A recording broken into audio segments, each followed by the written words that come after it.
Welcome to the Rim Break Rodeo. We hope this video helps.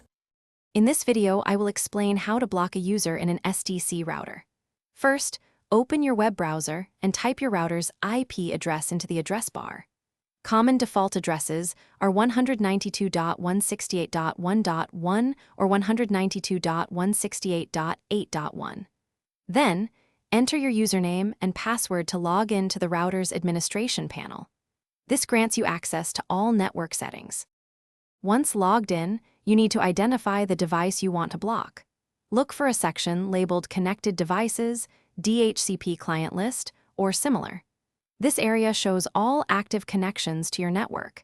Carefully find the device you intend to block and make a note of its unique MAC address. This 16-character identifier is crucial for the next step. Now, navigate to the Security or Wireless MAC Filtering section within your router's settings. Here, you will create a new filtering rule.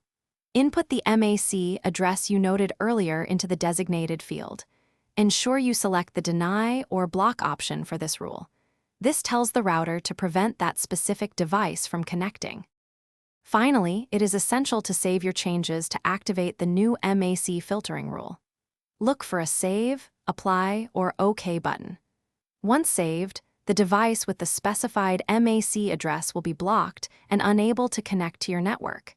If you ever need to unblock it, simply return to the MAC filtering settings and remove the entry. Thanks for watching. Consider subscribing if we helped you.